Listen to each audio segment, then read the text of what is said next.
Hello everyone. Welcome to Coaching Teng Talks. I am Life Coach Candee Teng. I'm a professional certified CACC life coach and certified mental health coach from Life Coach Philippines. And this is coaching for mindful eating. So this coaching conversation is for people who sees food as life, but who are being challenged by what they eat, which causes them physical, emotional, and mental stress. And my mission is to help 1 million individuals to become mentally fit, to heal and recover from their broken identity, broken name, and broken dreams so that they can courageously journey outside of their comfortable lifestyle to live responsibly. So thank you for joining me live today. And please leave your digital footprints by letting us know where you are coming from today. And please do tag a friend and circulate this video to help us reach more individuals who might be in need of what I'll be sharing for you this session.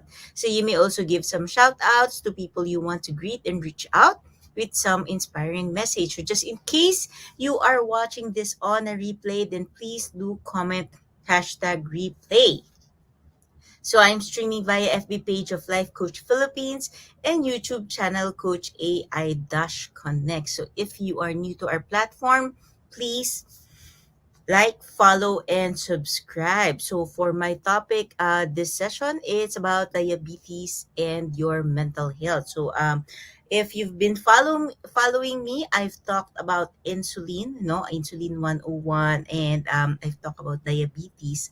Now, in coaching for mindful eating, we're just going to look into no diabetes. What is the connection of diabetes and your mental health? Ayan. So if you have any idea on what this connection is, then feel free to share it with me. Or if you have you know someone no who has diabetes and you feel they're like experiencing mental health challenges, then just feel free. Wag mo i-comment yung pangalan ng tao, no? Okay? Just feel free to share with me yung observations, your observation when it comes to to that person, no?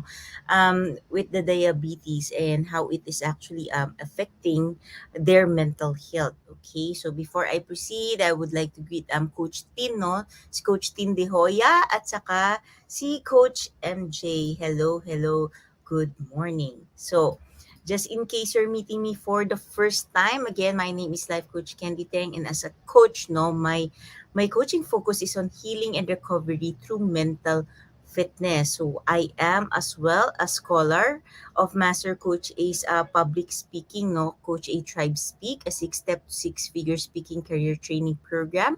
I am a master builder apprentice of Master Coach A, and we build tribe as we help your unstoppable dream to come true.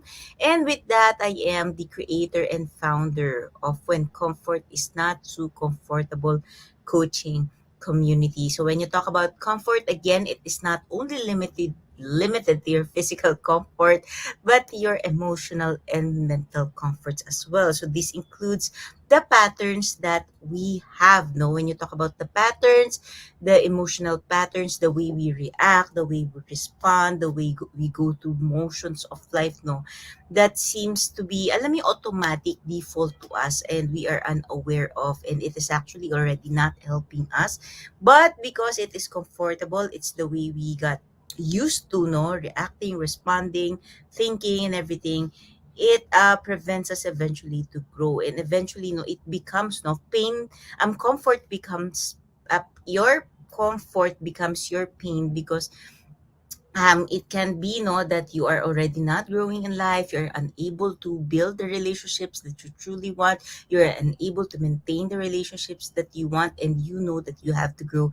But again, facing your discomforts is actually painful. That's why you eventually still remain and choose to be within your comforts, and technically you keep running away from changes that you have to make in your life. Kaya siya when comfort is not too comfortable. So this is my coaching community where I help you to become mentally fit, no? And to know more about yourself in order to jumpstart your healing journey holistically. Okay. So I am also no a proud coachee of Master Coach A. So we have been in partnership for I think 4 years now. Hello, Richard. Magandang morning. We have been in partnership for 4 years now. I'm going fourth year, no. And when I came to Master Coach A, I was clinically diagnosed with multiple mental illnesses. And one of those illnesses is actually eating disorder. Although I am already healed, no, from my multiple mental illnesses, the neural pathways, the way that my mind think, it's still the same, no, as if I have mental illness, no, but I'm already healed. That's why we are already working on creating new neural pathways in order for me to strengthen and build. That's why coaching for mindful eating. Mindful eating is actually still a part of my journey in healing and recovery. That's why we have coaching for mindful eating. So again, this is here to help educate you know on the importance of eating and mindful eating towards your health, especially to your mental health. So in case you want to connect with me, this is my page, Life Coach Candy, and this is my group when comfort is not too comfortable coaching community. And of course, if you want to connect with me, drop me some notes, ask me some questions. Then this is my personal FB account, then feel free to message me. Okay, feel free to message me and ask me a question. And again, I only have this account, so it exactly looks like this. Okay, it exactly looks like this. So pag hindi ganyan yung account ko, that's not me. Okay, and of course, I invite you to like and follow D Cup Coffee Republic. It is the home of certified life coaches here in the Philippines. We are physically open from 12 p.m. to 12 midnight. So I invite you to visit us in the Cup Coffee Republic. Experience our place. Our place is such a healing place. It's a refuge. It's a safe space to be yourself, no, to just be yourself and to spend time with yourself. And of course, if you want someone to talk to, someone like to process your thoughts, we are there for you. Okay, so just order a food and beverage, then of course we will be having a meaningful conversation with you.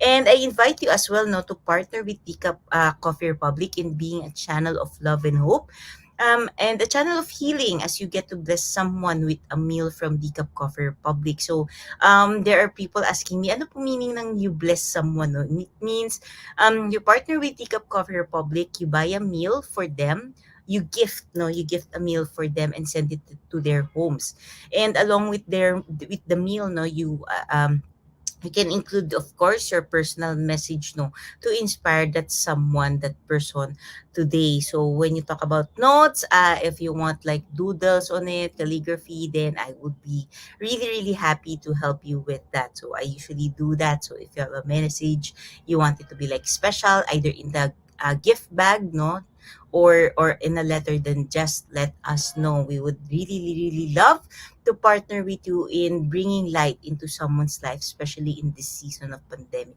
So be blessed all the more for being a blessing. Okay, so just connect with Coach Rizal at 0917-586-1661 or connect with me. So before I proceed, of course, I like to invite you to get your hashtag pack my bag moment. So be intentional in learning. So that's why we have your hashtag pack my bag moment. So these are your epiphanies, key points, aha moments, okay, word sharing, lessons that resonates with you. These are things that speaks to your heart. These are powerful truths, no, that speaks to your heart. And just like any bag in life, no, when we go through life, diba, of course we carry bags with us. So this is the hashtag pack my bag moment, is that this hashtag pack my bag moment, this learnings in through here, no, you can carry this around with you in your life no matter where you go. So this is your hashtag pack my bag moment. And of course, I invite you to share your hashtag pack my bag moment on your timeline so you get to bless other people as well. And if you want to put a context so people will know, no, where your hashtag pack my bag moment comes from, then you can put hashtag coaching think talk, hashtag mindful eating, and hashtag mentally fit Philippines. Now let's talk about diabetes, no, before we go into mental health. Let's talk about diabetes, and what is the connection of it, no, to our mental health. So when a person gets a diabetes diagnosis, no, it can be a very life altering event. It's a sudden change, no, in lifestyle, in everything, okay, especially in the mindset. So whether it be a type 1 diabetes where the body does not make any insulin at all, no, or type 2 diabetes when the pancreas makes some insulin but it's not enough, it can mean, no, changes to your lifestyle that you actually are not ready for, no. So alam mo yung already have a diagnosis. Having a diagnosis is different, and changing actually your lifestyle suddenly, no, is something that affects the mental health. So it means, no, the sudden changes in the lifestyle you are actually not ready for, and this can be hard, no, especially on your mental health, and as well, no, on your relationship with your family and friends. Of course, there has to be adjustment, and your family and friends have to care and to know more about them, no. So just as you take insulin to ensure your blood glucose level are where they should be, no, it's important to also take measurements to prevent mental health crisis by being aware of how you are feeling, both mentally and emotionally. It's not as what people do not understand is when you talk about eating, no, eating, it is a lifestyle. So a sudden change in a lifestyle causes mental and emotional challenges, no.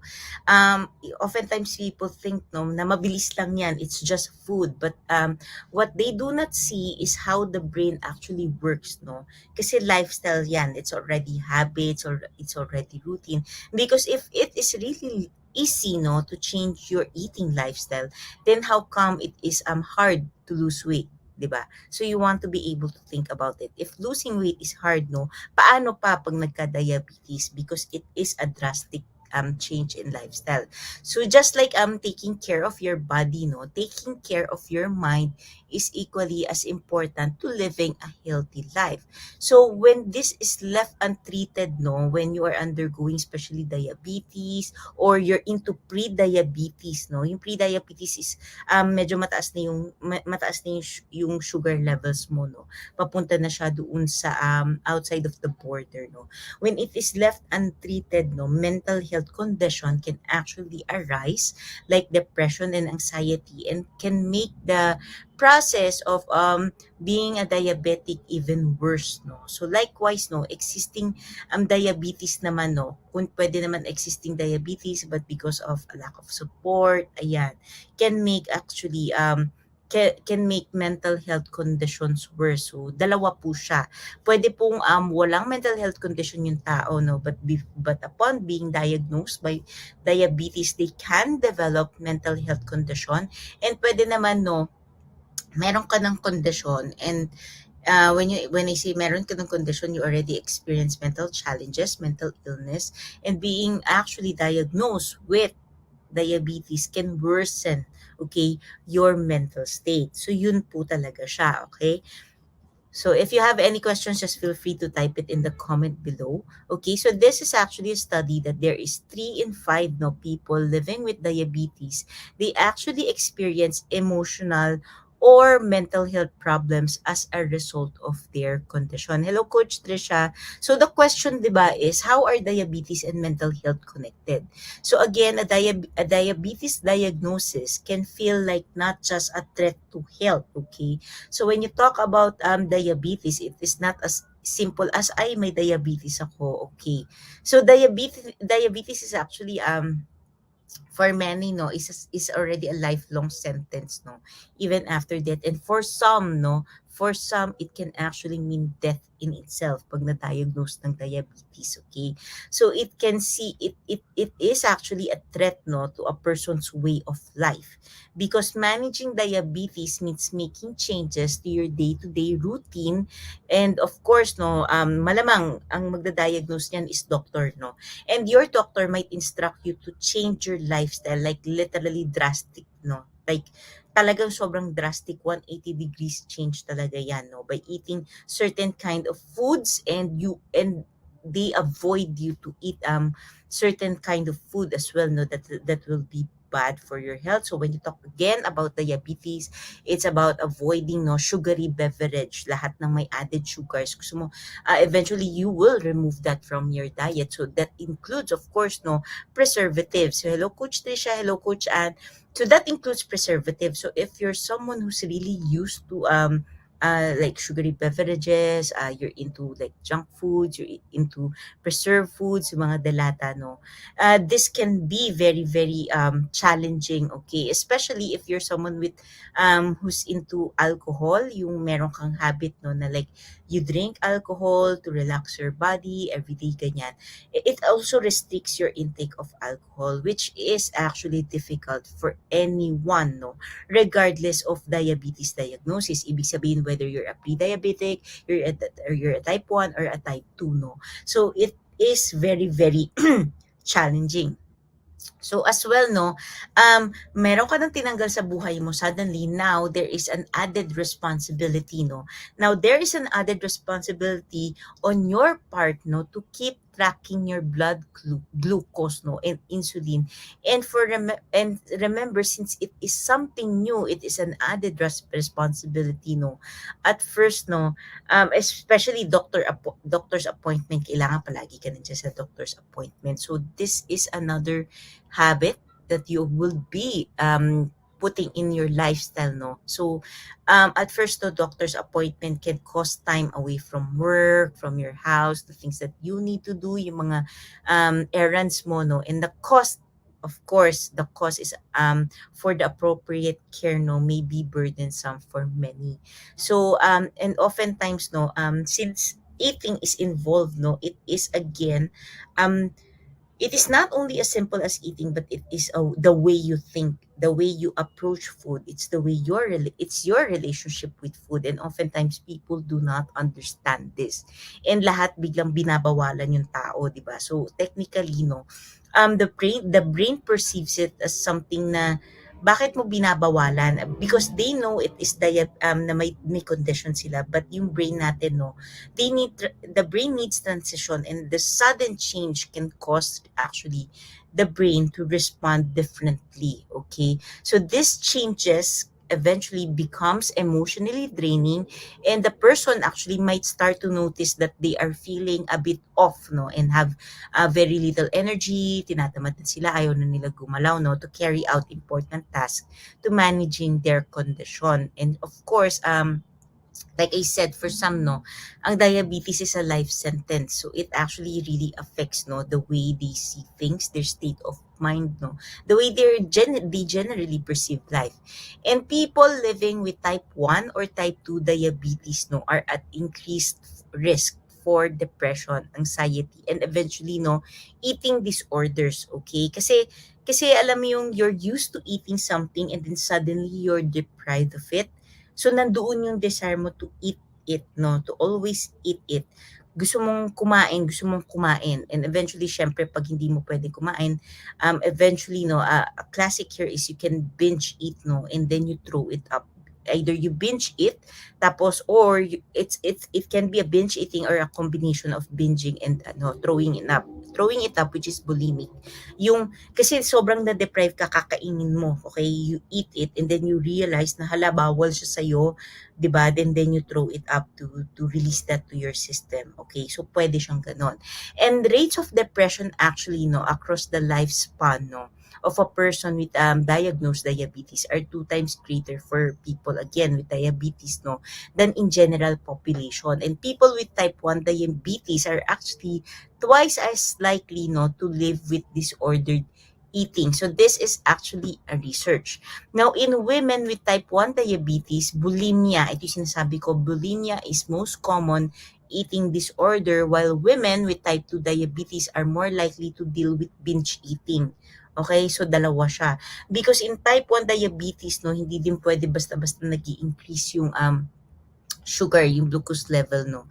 That's why yung eventually as they eat, they will throw it up. And for type 2 diabetes, no, yung binge eating, kasi nga deprived, so they binge eat. Ang problema doon is their body doesn't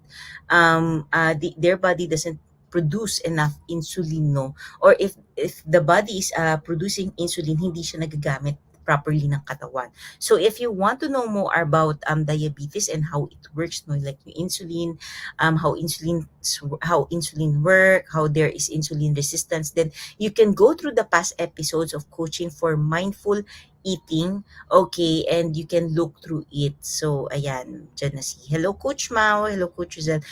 Jericho Paulo, hello, thank you for joining us. And yes, Coach Rizal will be connecting with you. Ayan, thank you for joining. So, welcome. So, the fear, no, there is actually a fear of your blood sugar fluctuations or increases, no. Fluctuate, bababa, increase, ganyan. Then this can be very, very stressful. And changes in your blood sugar can cause actually rapid changes in mood as well, no, and other mental symptoms such as fatigue, mental fog, or trouble thinking clearly, and anxiety. So there is a science with that, no, yung increase in sugar levels, it actually increases and changes the it creates a sudden flow in your blood as well, no, naiiba din siya in terms of brain. So there is a science of this, so I will be diving this on more on coaching for mental fitness, no. So this is again coaching for mindful eating. So I'm really just connecting diabetes, no, how you should become mindful in eating, because in diabetes, no, if you are able to develop diabetes, then you are actually creating a risk as well, not only to your physical health, but to your emotional and mental health as well. Okay. And did you actually know that having diabetes can cause a condition that people call as diabetes distress, okay? Which actually shares some traits of stress, depression, and anxiety. But unlike depression, no, diabetes distress can be linked back to casual factors related to diabetes. So an example of this, no, is the fear of hypoglycemia. So when you talk about hypo, kulang, okay? Kulang, there is shortage, okay? So hyper is sobra, okay? So again, fear of hypoglycemia or very low level of blood sugar can cause significant worry, no? And diabetes distress can also be affected by external factors. So hindi lang siya like sa person mismo, no? And this is actually more caused by the family and societal support, no, that a person has and their access to healthcare services.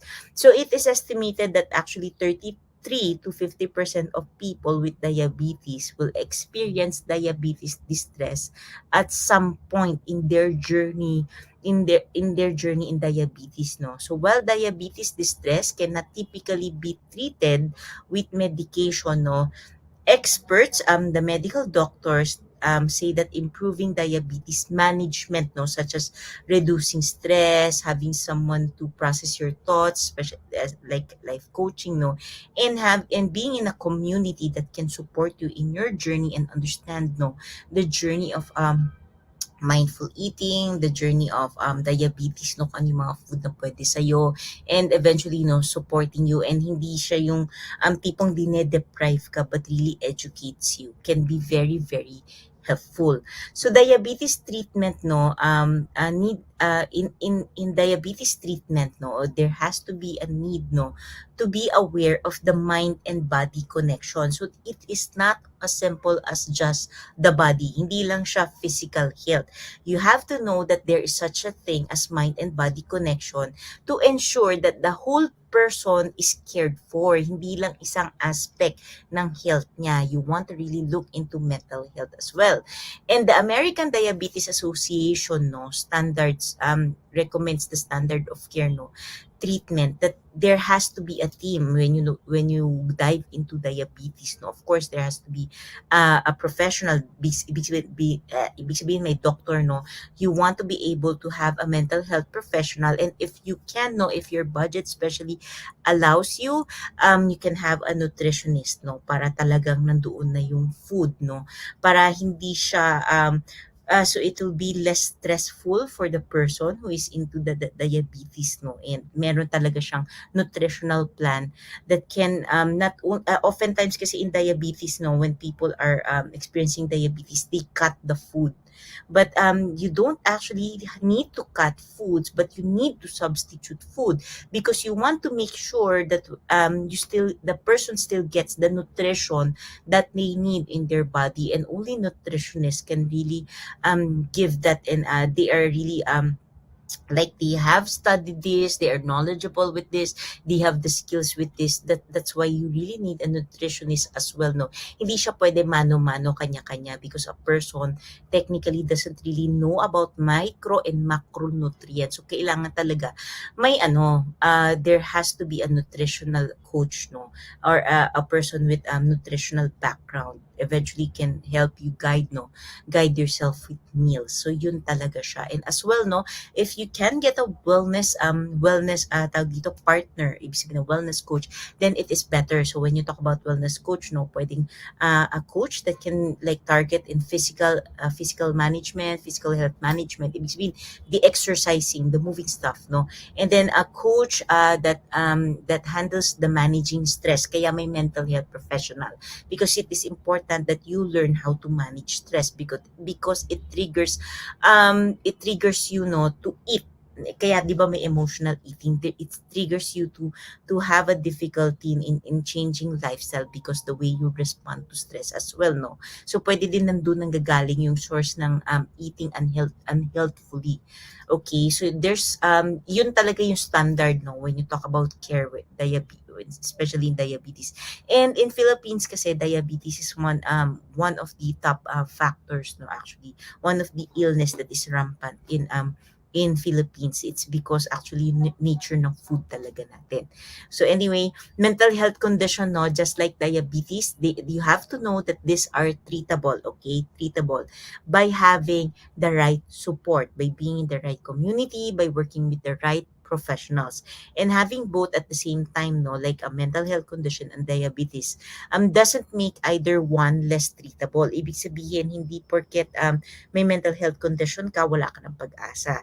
And you can only treat one. Pwede mo actually siya i-treat sabay, no? That's why we have therapeutic lifestyle change program. So this is part of um coaching, no, and we are actually studying this already. So Master Coach A is doing this actually to me as well, no, therapeutic lifestyle change. So it is part of a coaching program. So if you want to know more about this, feel free to connect with me. Okay, now like I said, no, stress management is very very important, because again, a diabetes diagnosis can cause prolonged stress, which may possibly cause a rise in sugar level. So if you think, no, na ang sources lang ng rising na sugar level is on eating, it is not, okay? Prolonged stress actually causes a rise in blood sugar, and stress can also make following your diabetes maintenance routine, no, more difficult and more challenging.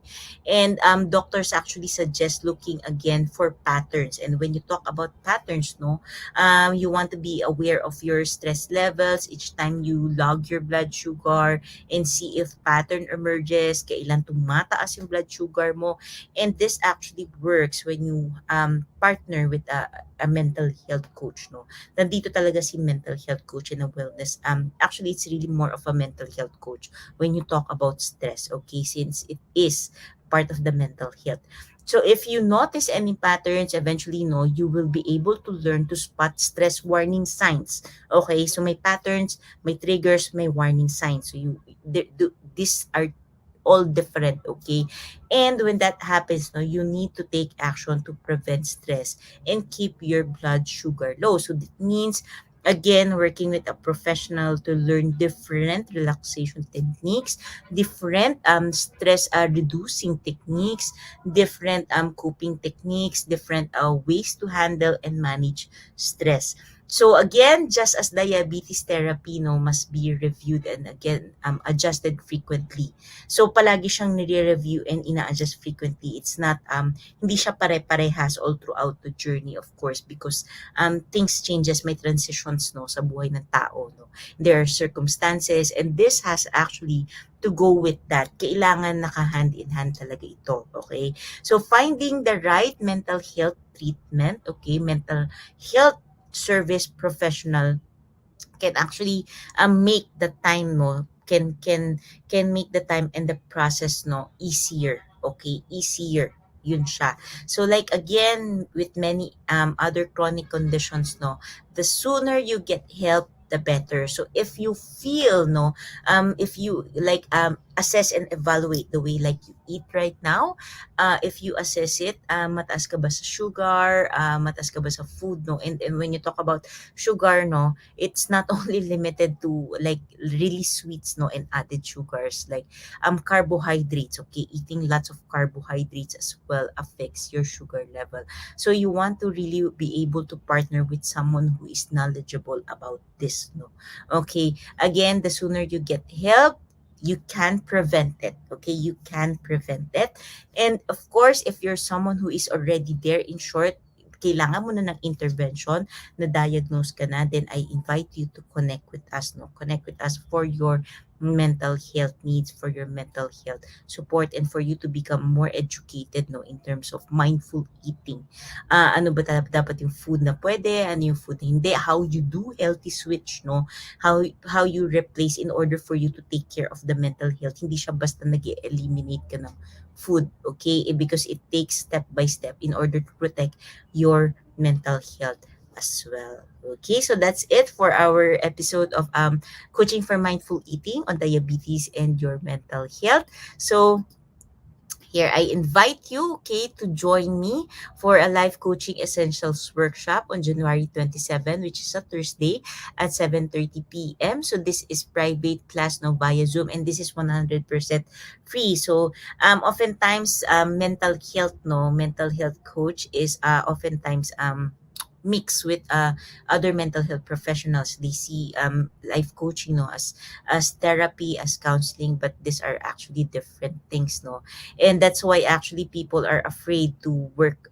They are more tawag dito, resistant to working with life coaches no, because they think na pag life coach equals mental health service provider, ibig sabihin like therapy, counseling, and there's stigma surrounding it. So I invite you to really get into life coaching essentials and know how a life coach can actually work with you, not only to your physical health but your mental health as well, and what actually life coaching is, how life coaching helps with stress management as well. Okay, so if you want to know more about this, if you want to register, then I invite you to connect with me. So just connect with me so I can send you the registration link. Again, this is 100% free, and if you know someone who can benefit from this, then go ahead, screenshot this and share this to them. Okay, so as I end this conversation, let me as well invite you to be part of what we are doing as an organization of professional certified life coaches. So if you are not yet a smart holder of B Learning e-card, no, and of course you are missing the opportunities, the perks that we are enjoying, and today is the best time for you to take action. So I encourage you to connect with Coach Giselle to 0917-586-1661 to join the B Learning Society, which is the tent maker of B Learning Homes for mental fitness. So when you are a B Learning e-card holder, you get to enjoy a 5% food and beverage discount from Decaf Coffee Republic. You get a full access mental model masterclass by Master Coach A, which happens every fourth Saturday of the month. Plus, you get to benefit from a 90-minute free coaching session with senior coaches from Life Coach Philippines. You want to be able to save the date on January 29th, which is the fifth Saturday of the month, and this is this coming Saturday, no, at 7 p.m. for our next mental model masterclass, as Master Coach A will teach about the transformation mental model. So when you talk about transformation, no, transformation is actually a radical shift in your identity level. So it's very, very different from change, okay?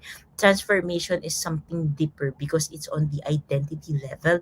And this masterclass will go deeper on what transformation really is, what really is, no, it is, and what is involved, of course, in transforming yourself. And of course, once you know what is involved in transforming yourself, no, you will get to as well, no, uncover the biggest transformation bottlenecks or roadblocks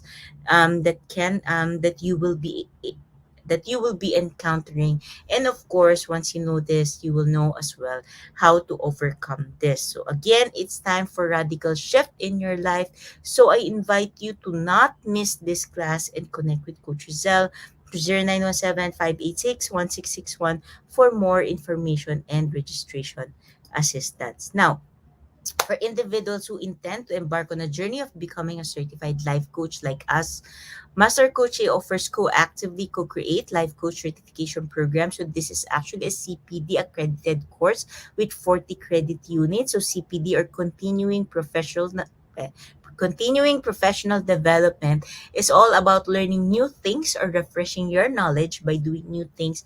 And this what makes CACC Life Coach Certification Program the perfect track for your continuing professional development, because life coaching is actually the 21st century learning experience that empowers professionals to enhance their skills in multiple domains, no, and thereby they get to increase their value and their relevance in an increasingly complex workplace. So this becomes your competitive advantage as well, no.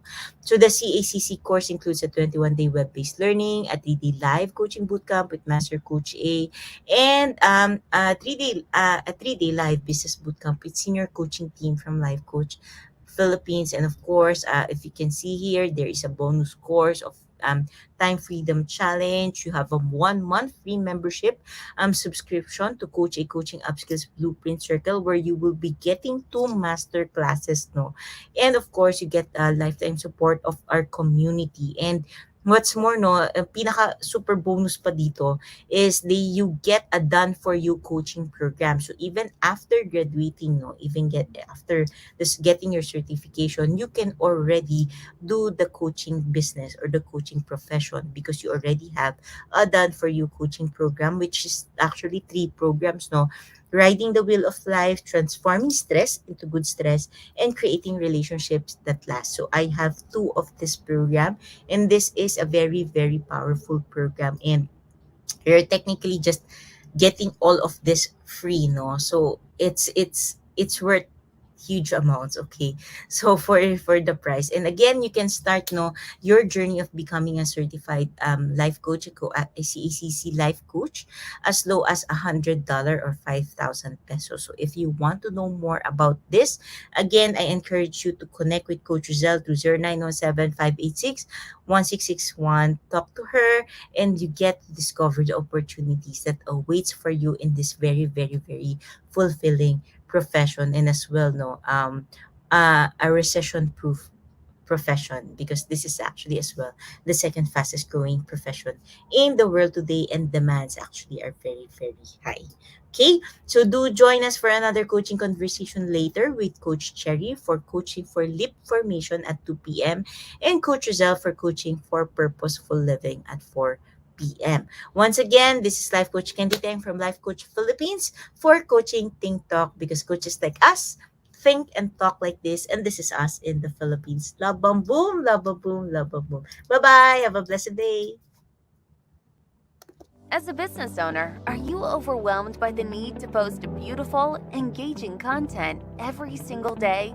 Are you left wondering what to write? Tired of scrolling through stock photos that all start to look the same? Confused by complicated graphic design programs? Rise Up Creatives is here to help. Each month, we give you everything you need to create 31 days of social media content in just 5 minutes a day.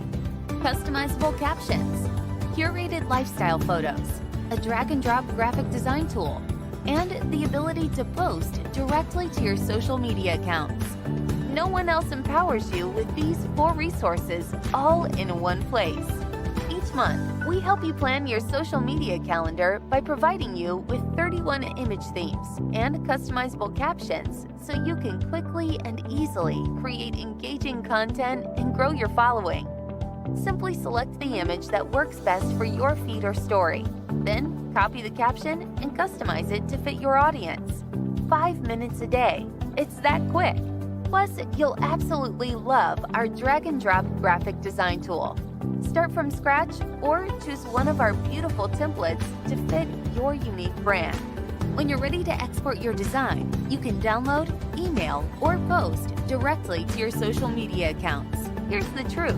Our world needs what you have to offer. Don't let technology or procrastination hold you back. Rise Up Creatives is more than an online resource. We're a community helping you overcome your biggest barriers to reach your greatest goals. We're here to help you rise up and be creative.